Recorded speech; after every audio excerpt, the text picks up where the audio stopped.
say honesty. You gotta be smart, intelligent. If you're not intelligent, I don't see us going nowhere. Somebody who can read would be good.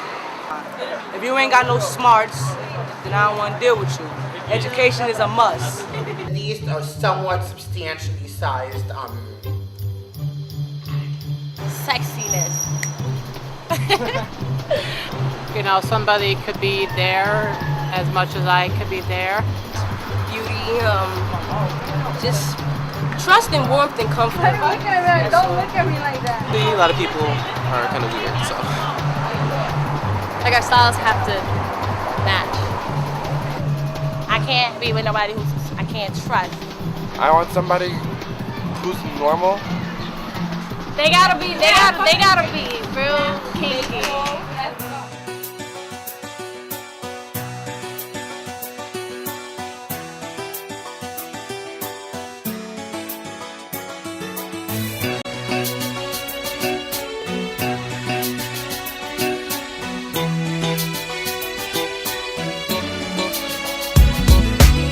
You had my love and I gave you all my trust, but you comfort me. Have a job, have a place to live, and be a gentleman. For me, it hasn't been really all that common because I'm very choosy. I'm a picky person. The one thing I want more than anything is a stable relationship with somebody who's not a fucking lunatic.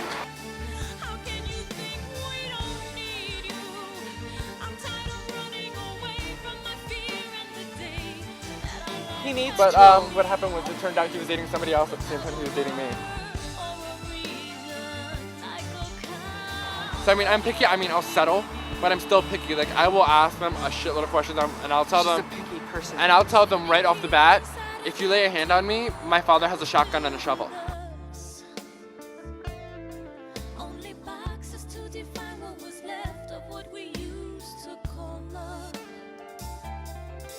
It's sad that after all of this time, you have nothing to say. I first moved to New York, like officially moved here, January 30th. The first time I tried to come out to the village, I got lost and ended up by the Holland Tunnel. Then I started walking around, I'm like, well, this is Greenwich Street, so the village must be around this way. Ended up in Chinatown. Then I ended up walking through like Koreatown and then Little Italy, and then ended up just freaking, I got so lost, and then I ended up right back in Times Square where I started. So it was horrid, oh my God. What drew me to the village was the fact that I felt so disconnected from the gay community. It took a while for me to feel a connection to the gay community when I first started coming to the village, because I felt like I was an outsider, because I didn't feel like I was part of New York's gay community at that time. But I started going to the Gay and Lesbian Community Center, to the young men's groups and stuff like that to hang out. But when I started hanging out there, then I met some pretty cool people, and I just started hanging out, and I started making friends. When I started to make friends with people is when I really felt connected. And I moved into the shelter just so I could have a little bit more freedom. If I went back to Florida, I couldn't be who I was.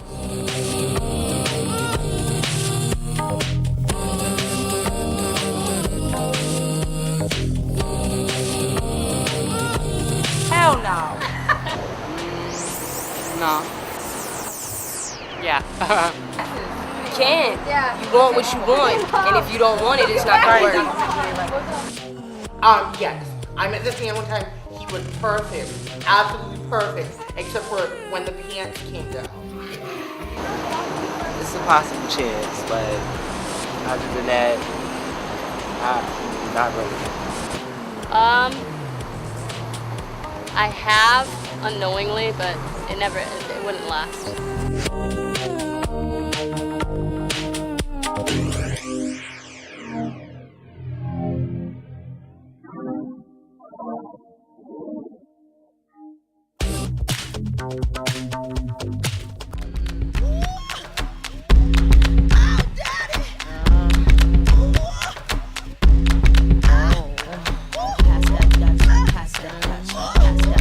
My name is Sky, Ali. Ali Kennedie's friend. You'll have to excuse me because her friends like to party. And the Do you thing remember that guy who threw my keys off the pier that day? Yeah. What I didn't like about him was that when he would only tell you he loved you when he was drunk. I know, and you know what? I had been with him for a week and a half, and he started pulling that "I love you" bullshit. That shit had to go. It fucking went out the fucking pier, into the water, and now the fishies are eating it. You know those bottom suckers? Those kind. You mean like my ex-boyfriend? Yes. Men from Florida, I've noticed, are very faithful because the gay community in Orlando, I guess, is a little bit smaller. I think the real reason is because they're afraid to lose their lovers for the fucking hurricanes.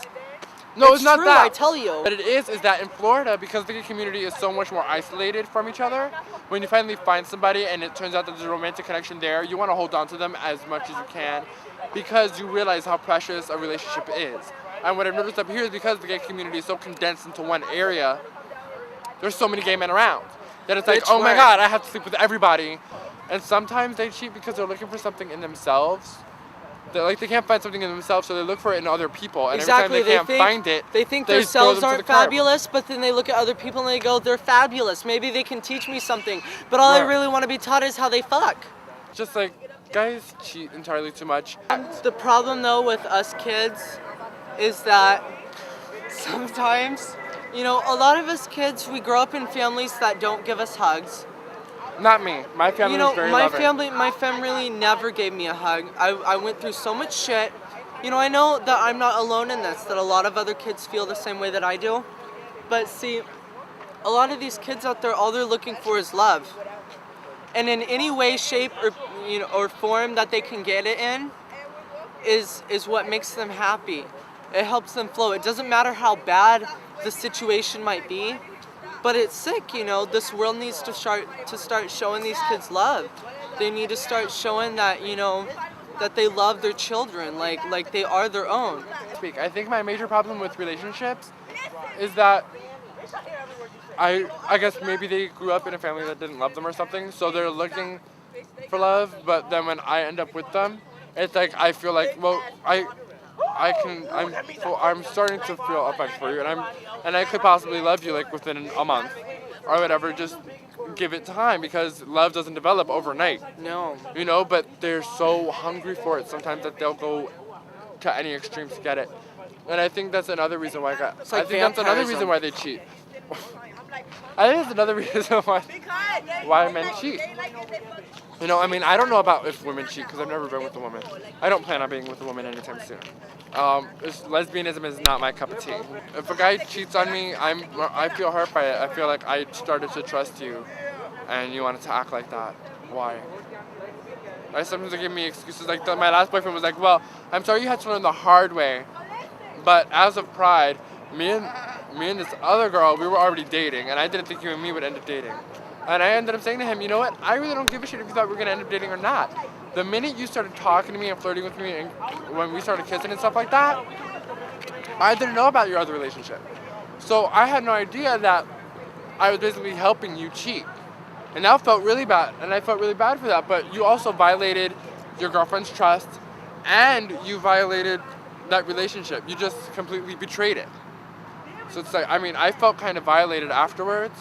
You know, it's like telling someone I love you and then pissing on them. I mean, if you're into that kind of thing, go right ahead. But I mean, seriously, come on. Why are you gonna cheat? Where's the point?